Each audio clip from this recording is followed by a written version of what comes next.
Majini wanaishi kama wanavyoishi wanadamu, wana tawala zao, wana serikali zao, wana mahakama zao, wana masoko yao, wana viwanja vyao vya ndege, wana makampuni yao ya biashara, wana kambi zao za kijeshi, wana wahuni wavuta bangi, waraunga, malaya, machangudoa.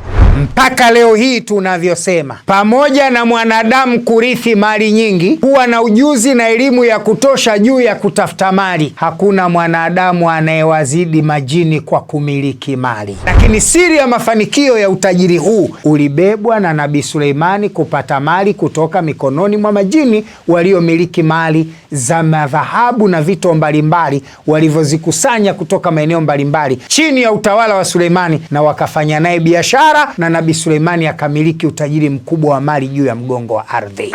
Mizimu ni viumbe miongoni mwa viumbe alivyoviumba Mwenyezi Mungu Subhanahu wa Ta'ala.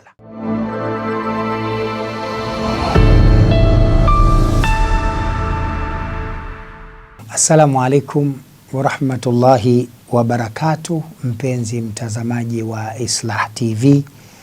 Karibu tena katika vipindi vyetu mbalimbali vinavyotoa elimu kwa jamii inayotuzunguka, na mara kadhaa tumekuwa tukizungumzia mambo ya kibiolojia na yale yasiyokuwa ya kibiolojia.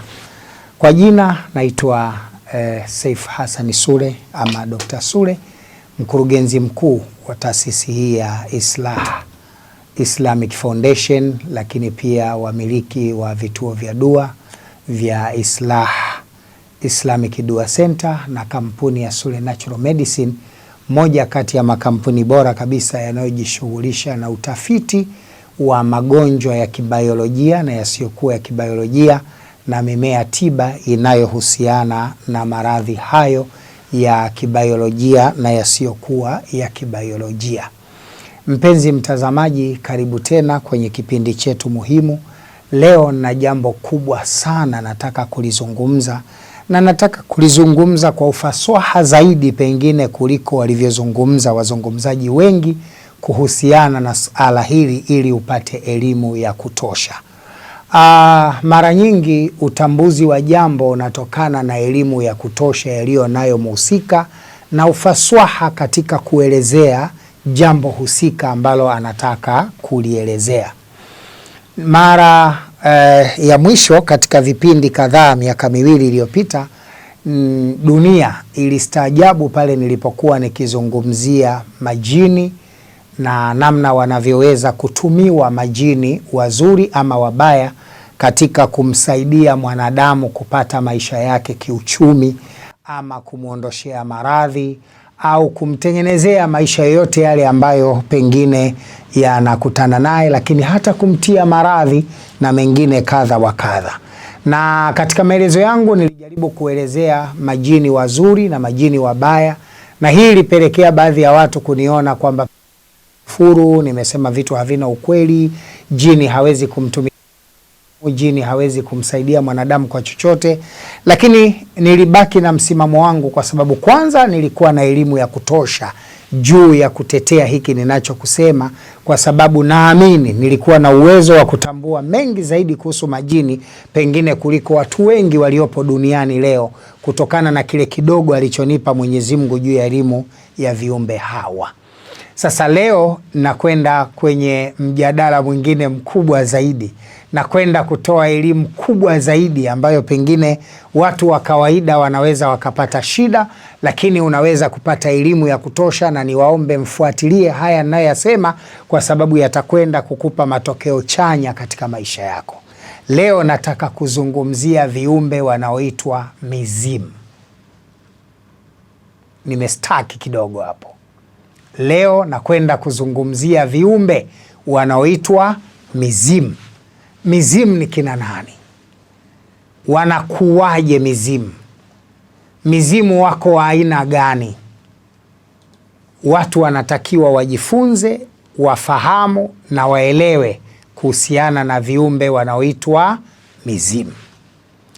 Mpenzi mtazamaji wangu wa Islah TV, mizimu ni viumbe miongoni mwa viumbe alivyoviumba Mwenyezi Mungu Subhanahu wa Ta'ala, kwa sababu Mwenyezi Mungu Subhanahu wa Ta'ala ameumba viumbe wazuri na viumbe wabaya. Na katika dunia hii Mwenyezi Mungu anasema ndani ya Qur'ani, sikuwaumba majini na wanadamu ila wapate kuniabudu. Kwa hiyo Mwenyezi Mungu Subhanahu wa Ta'ala katika ardhi hii watawala wakuu waliowaumba ni majini na wanadamu. Na kabla ya kuumbwa mwanadamu, kwanza Mwenyezi Mungu aliwaumba majini na vitu vyote vilivyopo duniani, kisha mjini akaumbwa kuwa mtawala. Kwa hiyo majini walianza kuitawala dunia kwa zaidi ya miaka milioni 6 kabla ya kuumbwa mwanadamu. Baadaye ndiyo Mungu akamuumba Adam na akaja kuwa mtawala wa dunia, kwa maana ya kutawala mimea, samaki, ndege, wanyama, madini na vyote vilivyopo duniani. Lakini miaka mingi nyuma Mwenyezi Mungu Subhanahu wa Ta'ala aliwaleta majini na majini waliishi katika dunia hii. Na Mwenyezi Mungu Subhanahu wa Ta'ala namna alivyowaumba majini na kuwatapakaza, ametumia mfumo ule ule ambao Mwenyezi Mungu amewaumba wanadamu kupitia Adam, kisha akawatapakaza, yani wakajaa katika dunia. Kwa maana Nabii Allahi Adam kuwa ni mtu wa kwanza kuumbwa, kisha akaumbiwa mkewe, na kutoka kwa mkewe ndio wakazaliwa watoto wengi wa kike na wa kiume na wakazaliana. Ndivyo hivyo Mwenyezi Mungu alipoiumba dunia na vilivyomo, akamuumba jini wa kwanza mwanamume, ambaye huyu jini alipoumbwa na kupewa roho na kuwa hai na kuwa mzima, alipopiga chafya na kuonana na Mola wake na kuwa mbele ya Mola wake, Mwenyezi Mungu alimpelekea sauti huyu jini, akamwambia, ewe jini, tamani chochote kutoka kwangu nami nitakupa. Huyu jini aliposikia mlinganio wa Mola wake kwa mapenzi makubwa aliyopewa na Mola wake ya kutamani chochote kutoka kwa Mwenyezi Mungu, naye Mwenyezi Mungu atampa, huyu jini alichokifanya, alimuomba Mwenyezi Mungu Subhanahu wa Ta'ala mambo matatu, ambayo mambo haya matatu aliyaomba yawe kwake na kizazi chake baada yake. Yani huyu jini alimuomba mambo matatu Mwenyezi Mungu Mola wake. Aya mambo aliyaomba kwa niaba yake na kwa niaba ya kizazi chake na kwa niaba ya kizazi chake baada yake. Wote haya mambo matatu wapewe. Cha kwanza alimuomba Mwenyezi Mungu aweze kuishi umri mrefu kuliko viumbe wengine wote, ukitoa malaika. Ukitoa malaika, viumbe wengine wote, huyu jini ndiyo aishi umri mrefu. Yani yeye aweze kurithi vizazi 5, 6, 7, 10 mpaka 15, 20 na zaidi vya viumbe vingine, akiwa anavitawala na kuviendesha, hali ya kuwa yeye ni yule yule wa awali na wenzake wote wanakuwa kizazi baada ya kizazi. Sasa nini alichoomba? Aliomba umri mrefu. Kwa hiyo jini huyu akawa na nafasi ya kuwa akifika umri fulani anajimenya ngozi yake, anajimenya umri wake, anavaa umbo jipya la umri mdogo, anaendelea kuwa mkubwa tena. Akifika miaka 90 anavua lile umbo la uzee, anavaa umbo la miaka 30, 28, 15, anaishi tena miaka 100. Akifika miaka 150 akijiona amechoka, anavua umbo la uzee, anavaa umbo la miaka 15, 16, anakuwa tena. Akifika miaka 200 anavua lile umbo la uzee, anavaa umbo jingine, anaishi hivyo kama nyoka anavyojibua gamba na kutoka kuwa ngozi chakavu na ya kizee na kubaki kuwa na ngozi laini ya kitoto au ya kichanga au ngozi ya kiujana ambaye inamfanya aishi maisha marefu. Hicho ndo kitu cha kwanza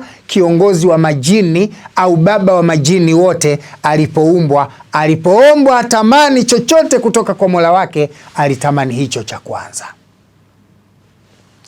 Baada ya hapo akamuomba jambo la pili, akamwambia, jambo la pili, natamani mimi katika maisha yangu hayo nitakayoishi kwa muda mrefu, niwe na uwezo wa kubadilika umbo, niwe na uwezo wa kubadilika muonekano wangu.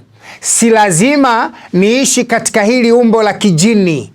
Uniruhusu niwe na uwezo wa kuvaa umbo la kiumbe chochote katika viumbe utakavyoviumba vitakavyokaa juu ya mgongo wa ardhi. Mimi niwe na uwezo wa kuvaa umbo moja kati ya hao, na niweze kurandana na umbo hilo, na nitokee kama wao mbele yao, niishi kama wao, niwe naonekana kama wao. Yaani nikivaa umbo la simba naweza kukaa na simba, nikivaa umbo la tembo naweza kukaa kama tembo, nikivaa umbo la ndege naweza kutokea kama ndege, nikivaa umbo la mbwa naweza kutokea kama mbwa, nikivaa umbo la bundi naweza kutokea kama bundi, nikivaa umbo la nyoka niweze kutokea kama nyoka.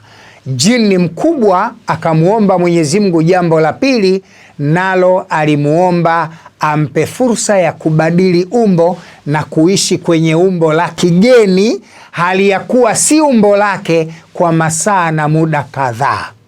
Hili ni jambo la pili ambaye huyu jini alimuomba amkubalie Mwenyezi Mungu Subhanahu wa Ta'ala abadili umbo lake. Kwa hiyo la kwanza aliomba aishi muda mrefu, lakini la pili aliomba awe na tabia na uwezo wa kubadili umbo lake na kuvaa umbo jingine.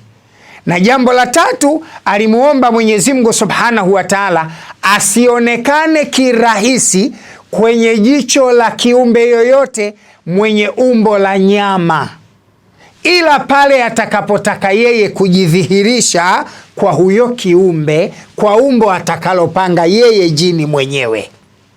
Narudia kipande hicho. Jambo la tatu aliomba asionekane kwa jicho lolote la nyama, ila kwa wachache watakaopata fursa na bahati na nguvu ya kuweza kuona umbo ambalo jini mwenyewe ataamua aonekane kwa umbo hilo, ataamua kwenye jicho hilo la nyama aonekane kwalo.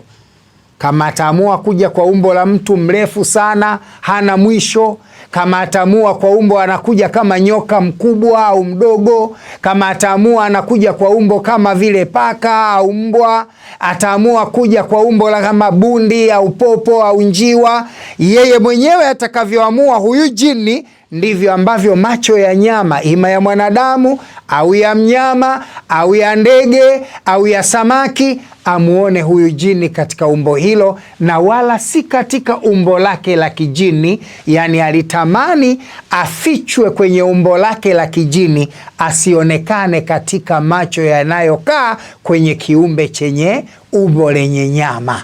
Hii jambo la tatu jini aliliomba kwa huyu anaitwa, kwa jini aliliomba kwa Mwenyezi Mungu Subhanahu wa Ta'ala.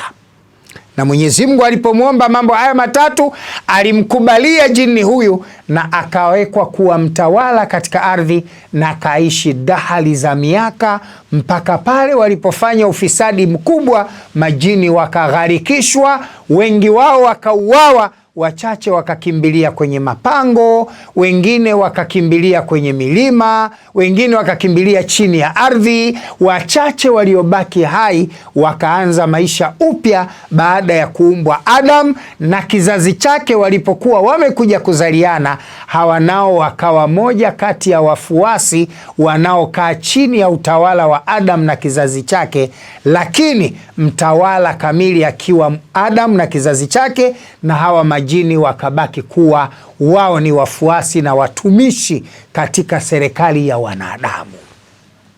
Mpenzi mtazamaji, haya ndiyo yalikuwa maisha ya asili ya kuumbwa kwa kiumbe anaitwa jini.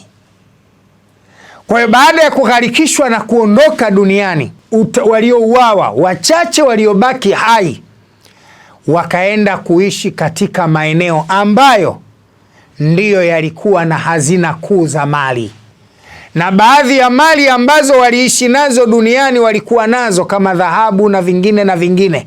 Wakati gharika inatokea, hawa majini walikusanya mali zote wakakimbia nazo chini ya ardhi, na zingine wakakimbia nazo juu ya nini, kwenye mapango, na nyingine wakakimbilia nazo mistuni, na zingine nazo wakazifukia chini ya ardhi, ili mradi wameficha mali hizo. Na wao kuanzia pale majini, maisha yao yakawa katika maeneo majumla yasiyopungua 4 ama 5. Liko kundi la majini likarudi juu ya mgongo wa ardhi baada ya gharika. Liko kundi maisha yake wakaamua kuishi kwenye mapango na milima. Liko kundi wakaamua kujenga majumba yao chini ya ardhi ama chini ya bahari, wakawa wanaishi huko, na wengine wanaishi mistuni, na wengine wanaishi chini ya milima au kwenye milima wakajenga maisha yao, na wengine wakakaa juu ya mgongo wa ardhi katika maeneo walioamua kujenga majumba yao na kuishi. Ndiyo maana, ndiyo sababu mpaka leo hii tunavyosema, pamoja na mwanadamu kurithi mali nyingi, kuwa na ujuzi na elimu ya kutosha juu ya kutafuta mali, hakuna mwanadamu anayewazidi majini kwa kumiliki mali. Majini wanamiliki mali nyingi zaidi kuliko anazomiliki mwanadamu yoyote. Tajiri unayemuona duniani leo, hakuna anayemzidi kumiliki mali jini, isipokuwa Nabii Allahi Suleimani alayhi salatu wasalam. Katika maisha yake yeye alimiliki mali nyingi zaidi kuliko majini, na sababu iliyotokea kufanya hivyo, Nabii Suleimani alipata utawala wa viumbe viwili, majini na binadamu. Kwa hiyo alipokuwa akikusanya mali Nabii Suleimani, mali zilikusanywa na wanadamu na ziko mali zilikusanywa na majini. Kutokana na sababu hiyo, Suleimani akawa tajiri namba 1 wa dunia, ndiye aliyemiliki utajiri mkubwa kuliko kiumbe chochote, na haitatokea kiumbe mwenye utajiri mkubwa kama yeye. Lakini siri ya mafanikio ya utajiri huu ulibebwa na Nabii Suleimani kupata mali kutoka mikononi mwa majini waliomiliki mali za madhahabu na vito mbalimbali walivyozikusanya kutoka maeneo mbalimbali chini ya utawala wa Suleimani, na wakafanya naye biashara, na Nabii Suleimani akamiliki utajiri mkubwa wa mali juu ya mgongo wa ardhi. Mpenzi mtazamaji, unatakiwa ujue kihistoria majini ni matajiri sana, na wao ndio viumbe wanaokaa katika vyanzo vikuu vyote vya mali duniani. Majini ndimo wanamoishi na ndiyo maskani yao. Majini wanaishi katika maeneo yanayotoka mafuta. Majini wanaishi katika maeneo yanayotoka madini. Majini yanaishi katika maeneo yanayotoka mbao, kwa maana ya miti mikubwa na kadhalika. Sasa zile hazina kuu za mali za dunia ambazo Mungu ameziweka, ikiwemo misitu, mapango ya milima pamoja na chini ya bahari, ndipo yalipo makao makuu au makazi makuu ya viumbe wanaoitwa majini. Hii ndio imepelekea majini kuwa matajiri wakubwa, wanamiliki mali na utajiri mkubwa katika ardhi. Na ndiyo maana viongozi wengi na watu wenye utajiri wengi mkubwa wa dunia, sizungumzii mali za kutafutia hela ya kula, nazungumzia utajiri mkubwa unaoweza kutikisa dunia na ukatajwa katika wale matajiri wakubwa wa ulimwengu, basi lazima ukiangalia kwa undani kabisa, utajiri huo utakuwa na combination ya majini. Ndani yake una combination ya majini. Ima itakuwa combination ya majini wazuri au itakuwa combination ya majini wabaya. Iwe itakavyokuwa, lakini iko combination ya majini ndani yake inayotengeneza utajiri kwa tajiri husika. Hii ina maana gani? Hii ina maana kwamba pamoja na kwamba mali ziko duniani, mtawala wa awali ambaye ni jini bado alitangulia kupokea mali kabla mtawala wa pili ambaye ni mwanadamu. Na mwanadamu ili apate mali nyingi au amiliki mali nyingi tena kwa muda mrefu bila ya kuzipoteza, basi lazima kwa namna moja atakuwa na combination ya viumbe hawa, na haijalishi itakuwa wazuri au wabaya, kwa sababu majini wako kwenye makundi mawili. Kuna majini wema kwa maana ya wazuri, na kuna majini ya mabaya kwa maana waasi au mashaitani. Mpenzi mtazamaji, kabla ya kwenda kuwazungumza mizimu, nimeona kwanza niguse majini katika maisha yao, ili watu wapate kujua majini ni kina nani, wanakuwaje, wanaishi vipi, wao maisha yao yakoje, kwa sababu majini wanaishi kama wanavyoishi wanadamu. Wana tawala zao, wana serikali zao, wana mahakama zao, wana masoko yao, wana viwanja vyao vya ndege, wana makampuni yao ya biashara, wana kambi zao za kijeshi, wana wahuni wavuta bangi, waraunga, malaya, machangudoa, wasema hovyo. Kila tabaka la jini, kila tabaka unaloliona mwanadamu na maisha yanayoishi mwanadamu, basi wako majini wanaishi kwa sampuli hiyo, maisha hayo, kanuni hizo na tabia hizo. Kama unavyoona kuna wanadamu wabaya, waovu, wanyama, ni zaidi ya wanyama, washenzi, na majini wako wanaoishi hivyo. Na kama unavyoona wako wanadamu wastaarabu, waungwana, watu wenye huruma, watu wenye mapenzi, na majini wako wanaoishi hivyo. Hivyo ndivyo Mwenyezi Mungu alivyokadiria maisha ya viumbe katika watu wake. Mpenzi mtazamaji, ili sasa uende kujifunza zaidi juu ya mizimu, ni kina nani, wanapatikanaje, mizimu wamegawika katika makundi gani, mpenzi mtazamaji, nakupa breki fupi katika kipindi hiki au katika sizoni hii ya kwanza ya kipindi chetu. Pata mapumziko mafupi, pata tangazo letu kwa ufupi. Baada ya hapa nitarudi hapa kukuelekeza nani mzimu, mzimu unafanya nini, kanuni yake ikoje, faida zake ni zipi, madhara yake ni yepi, tunatakiwa tufahamu. Na nataka nikuambie, hakuna duniani, Mungu hajawahi kuumba kitu kikawa katika juu ya mgongo wa ardhi chenye faida tu kisiwe na madhara, au kiwe na madhara tu kisiwe na faida. Mungu kitu hicho katu abadani hajaumba. Hata shetani unayemuona leo, pamoja na watu wengi kuzani shetani ana madhara, iko faida yake. Shetani pia ana faida zake. Miongoni mwa faida za shetani, kile kitendo cha kuwepo kwake shetani, ndio watu wakajua baada ya pale kwamba ukitenda maasi unakwenda motoni na ukipenda mema unakwenda peponi. Lau Mungu asingemuumba shetani na akamhukumu kwenda motoni, basi tungeishi kibubusa, tusingejua maisha yetu baada ya hapa ni motoni au peponi. Lakini kwa uwepo wake ndio Mungu katufanya tujue wema wanakwenda peponi na wabaya wanakwenda motoni, ili kujua faida na madhara na athari za mizimu katika maisha ya mwanadamu. Njoo katika kipindi cha pili ili ujifunze makubwa zaidi, upate elimu ya kutosha juu ya mizimu. Karibu tena Islamic Dua Center, kituo cha dua na matibabu ambacho kinapatikana katika eneo la Ilala Bungoni, barabara ya Sharif Shamba, nyumba nambari 3, kituo ambacho kinashughulika na huduma za matibabu ya kibiolojia na yasiyokuwa kibiolojia kwa wale ambao wanasumbuliwa na matatizo ya nguvu za giza kama uchawi, hasadi pamoja na majini wachafu wanaosababisha vifungo, kuharibika kwa maisha, biashara kutokwenda vizuri, matatizo ya uzazi, mimba kuharibika, watoto kufia tumboni na mengine kadha wa kadha.